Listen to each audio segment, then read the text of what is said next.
Right now, we are here at Riverfront Park.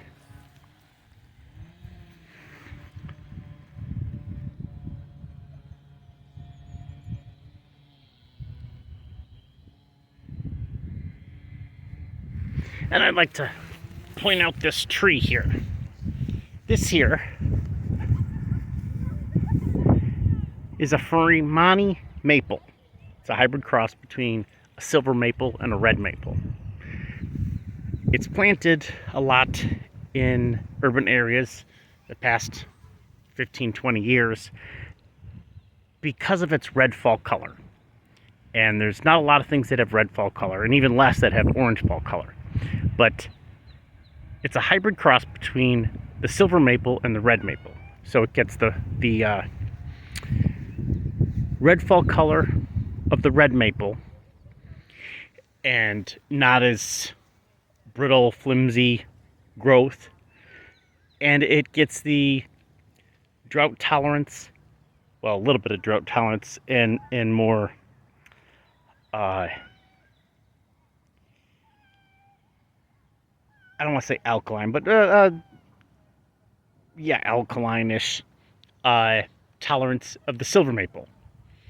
And because it's a hybrid, it's sterile, so it's seedless. But anyhow, this is the wrong tree to plant in this spot. Not only that, but if you notice, they planted it uneven.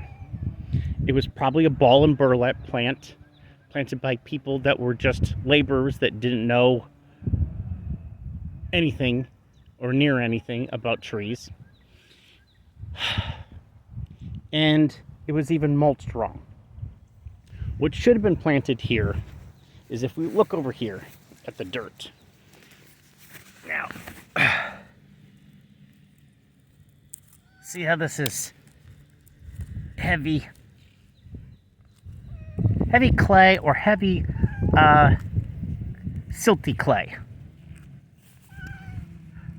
Now that's good for a silver maple if it was, closer to the river, because silver maple is a floodplain tree.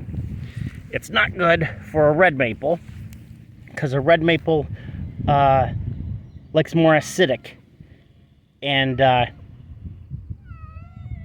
here at the top of this hill, it's in north/central Illinois, there's going to be a late summer drought.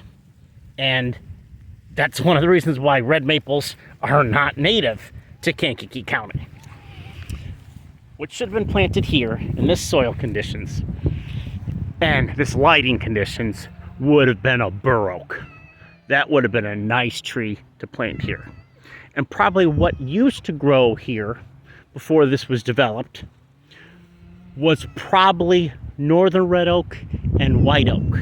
And I say those two because there was probably other vegetation around here rather than just compacted clay soil with grass on top. There would have been more organic material. Just like on the other side of this tree line, there's a pond. And around the pond, there's a lot more organic things, because there's two creeks that lead into that pond back over there. But anyhow, back to this tree here. Should have been planted a bur oak. But if somebody really wanted the red fall color, then they could have planted a Hills oak or even a Shumard oak. Well, look at it.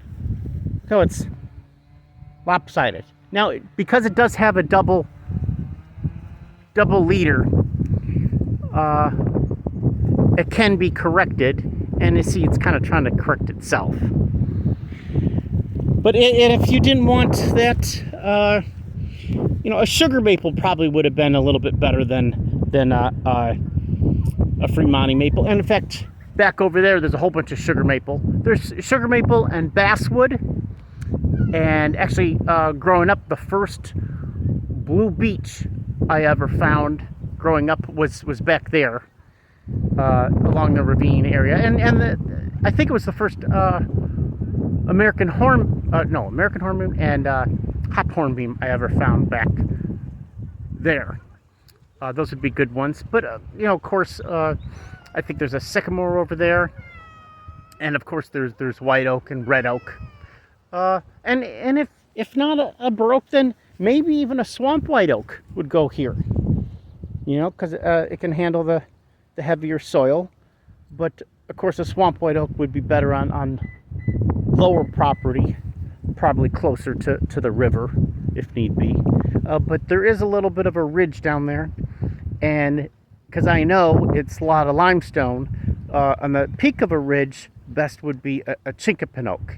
In fact, about half a mile down that way, I know of a couple chinkapin oaks that are at the top of the ridge in the limestone soil. But then, besides that, also the problem, not just how it was planted, because like I said, it's probably a ball and burlap that was sloppily dug and thrown in by laborers, but also if you look at the mulch, this is what's called dome mulch. This is not what you want. This is what's frequently wrongly done, especially by city planters. But because you don't want the mulch up against the base of the tree. That's how it rots. You don't want a dome. See that markings there? That's from insects that are making it their home, earwigs and all kinds of stuff that just, oh, see that there? Just rotting away the bark. Because there's supposed to be some current, you know, some aeration along the base. This is not, oh, this is awful. See that there?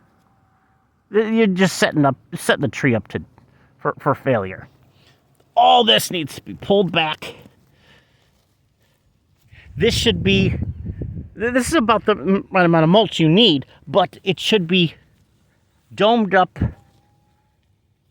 piled up like a moat around the outside edges. Like this. See that there? That's how it should have been done. You want nothing, no bark, no mulch up against the bark. Then graduate like that. And then about here, you want it to get thicker to fight back the sod-forming grass and weeds that are going to creep up this way. And also, for the first couple years when it gets established, watering. You want when the water falls, or when it's manually watered, for the water to be able to hold in there for a little bit. See this here?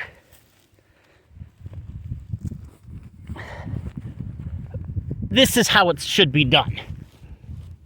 And these weeds should be kept out.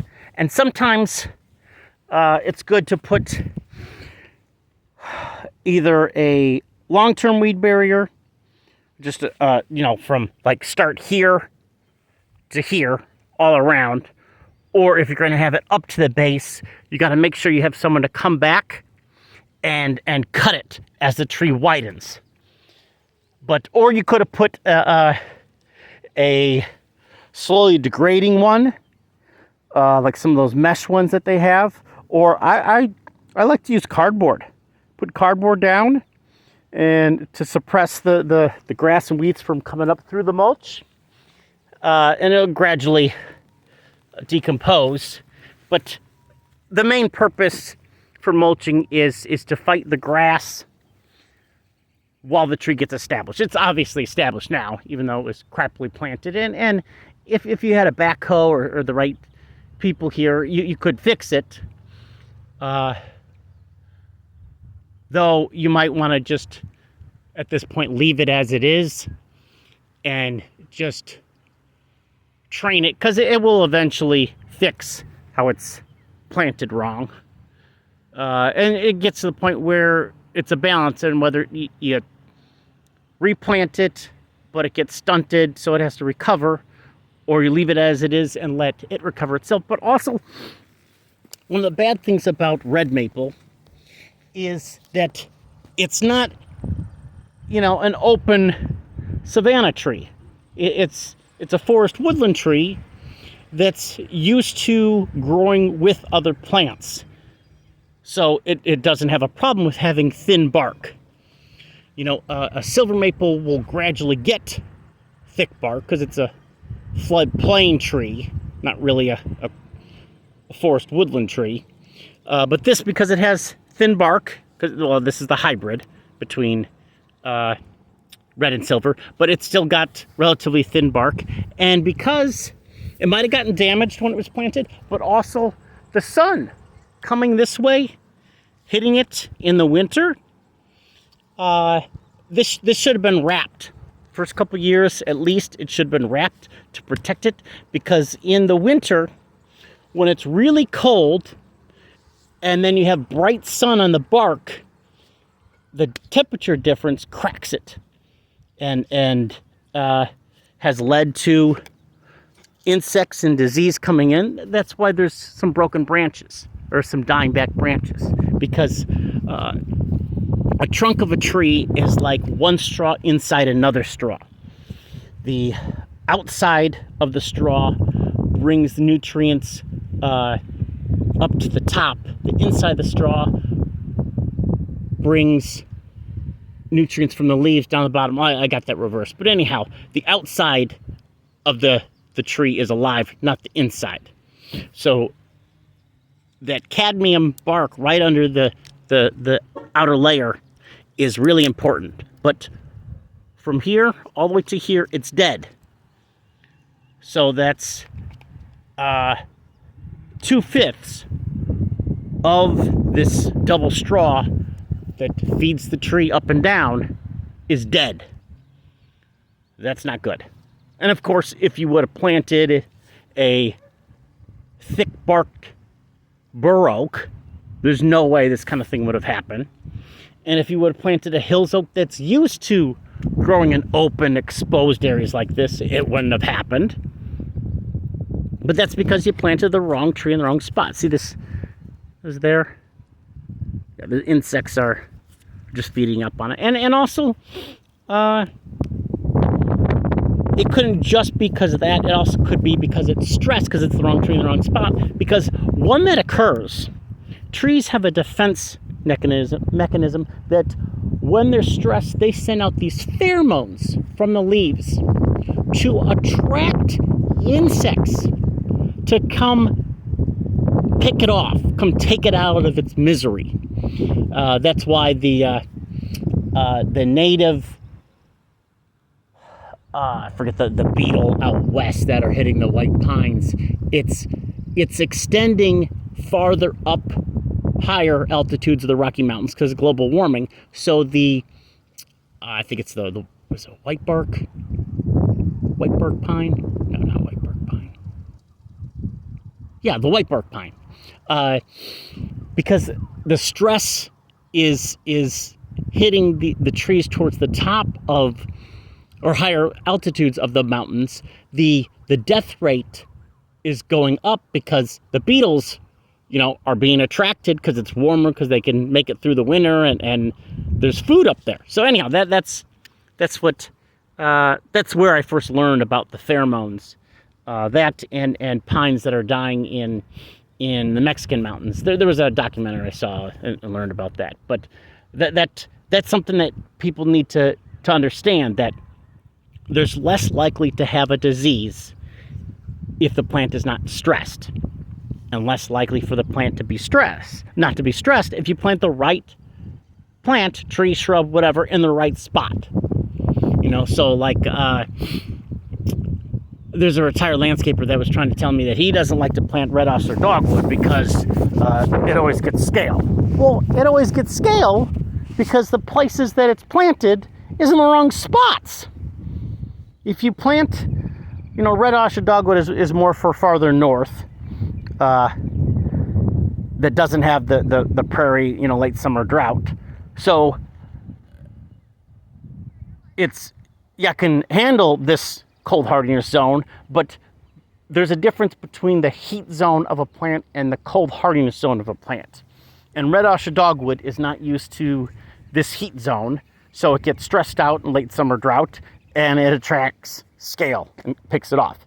But if you plant red Acer dogwood in a place where there's irrigation or soil that has more organic, so it doesn't dry out in the summer and such, or afternoon shade, so it doesn't get too hot, then you won't have the scale on the red Acer dogwood. But anyhow, this tree is hurting. The people who planted it, the people who chose it, all didn't know what they were doing. And you can't blame them, because, you know, the people that have the knowledge to plant the right things are usually people that need a higher pay grade for what the city is willing to pay, or those people also don't want to go for someone that just wants cheap or minimum thrown in the ground because people don't care about it. A lot of people that have the knowledge or make the money only want to work for someone or a situation where they're appreciated. And that's what something years ago I always said. You always want to work for someone that you're either paid well or you're treated well. Well, that's what you should think when you're in your 20s. But by the time you get to your 30s, you should want to try to find both. Because that's what's going to need you to feel content in life to keep going on and doing what your job title is. That's for the most part, for most people. But some people don't want that. They just want to go put their hours in and go home and not have to think about it. And that some of that has to do with social class. You know, some people need fulfillment. Some people need money. Some people just want to make ends meet. But anyhow, it's hard to find people that have the knowledge and are willing to work for the pay available for city governments.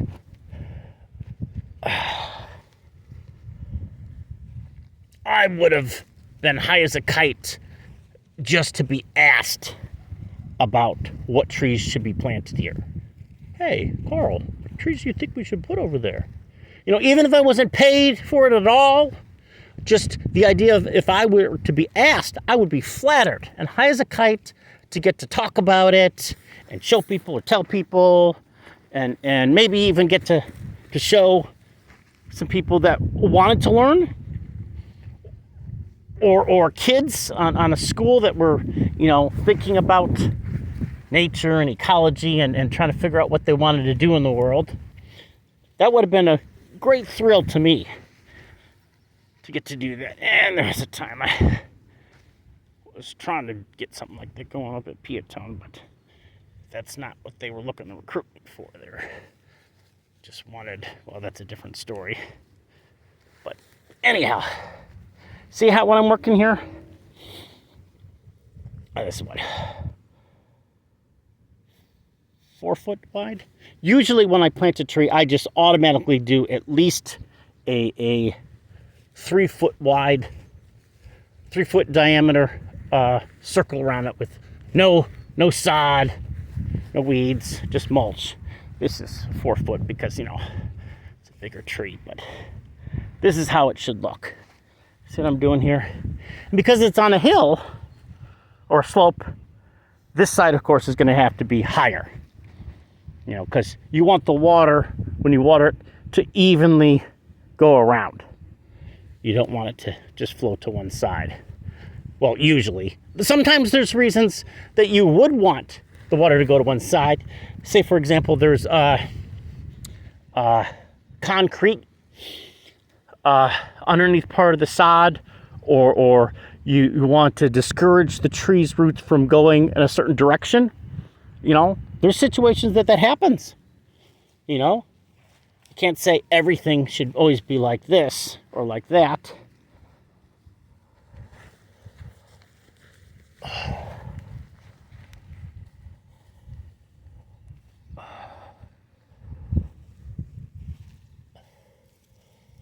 Now this, because I don't want to stop and go get the right tool, which is one of my very bad habits. Quite often, I'll be working and I'll be too impatient to stop what I'm doing and go get the right tools or supplies for the job. That's one of the things that is a negative characteristic about me. I just get impatient. So often I've dug with my hand pruners or cut something with my hand shovel or used hand trimmers to prune something that I should use a saw for, just because I'm too impatient to stop and go get the right tool. So that's what I'm going to do right here. I'm going to set a bad example. Bad example would be to pull this weed like this. This is a dandelion. You know, it's got a long, deep taproot. See, didn't all come up. So this here is going to shoot it up again. So that was kind of a waste. It was a dumb thing to do, but I'm also not getting paid to work here right now. This is a public park, and I'm just volunteer work, demonstration, whatever you want to call it, just for this video. I've been known to do this kind of stuff even if I wasn't being filmed. The cops of various cities I can name off can atone to that. Finding some guy at a gas station in Mantino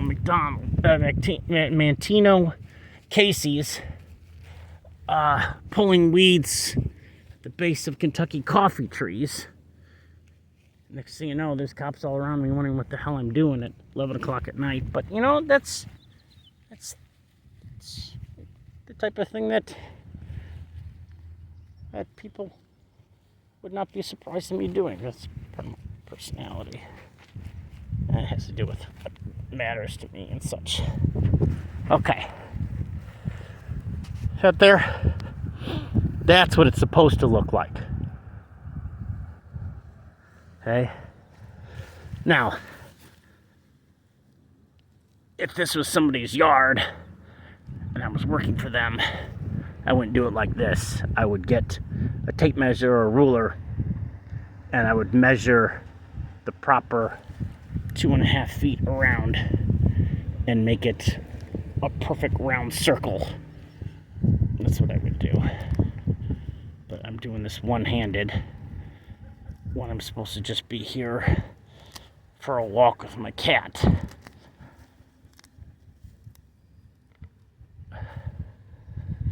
See that right there? That's another thing. I should have a long shovel and get that root of that weed out rather than just pull the top off. See, that's lopsided. I don't do lopsided work.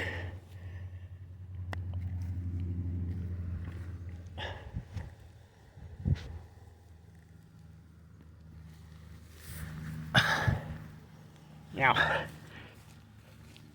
if the roots are already grown higher up, then I can't dig it down too much, because then you got roots at the top drying out. You don't want that either.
See?